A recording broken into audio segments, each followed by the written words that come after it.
Hello, welcome back to another Poolside Chat presented by annualpools.com. I'm Rob. And I am Matthew.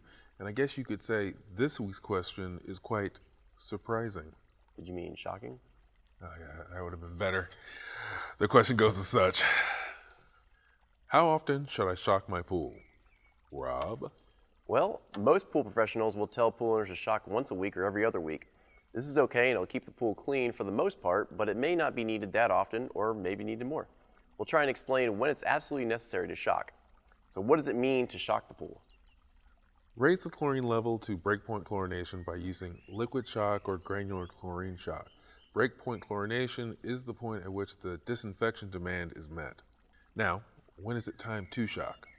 Well, if you notice that the pool is cloudy, if you have algae, if it smells like chlorine, which what you're actually smelling is chloramine, it's used up chlorine, you want to shock after a party because the free chlorine has probably been used up by all the swimmers. If you really want to get technical, shocking is needed when the total chlorine level is higher than the free chlorine. The goal is to bring the chlorine level up 10 times more than the combined chlorine level.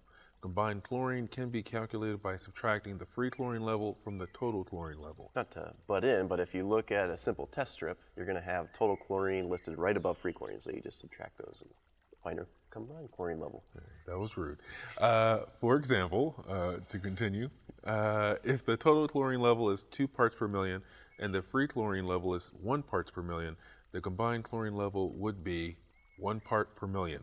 In this scenario, you would need to add enough chlorine to bring chlorine level up to 10. You can test for these higher chlorine levels by using a FAS DPD test kit. The amount of shock will depend on the pool size and strength of the chlorine shock. Read the instructions on the bag or bottle and it should tell you how much to add for every 10,000 gallons. Yeah, and I wouldn't get too bogged down in all the numbers of everything, but if you test your water, 0 chlorine, shock it. If, again, you test it and you notice that your total chlorine is higher than your free chlorine, shock it. So, not too hard. Yeah, keep it simple, Yeah. stupid. All right. Or if you have any questions about shock or anything pool and spa related, please visit us over at annualpools.com and please like and subscribe to these videos. Thank you for joining us. Bye.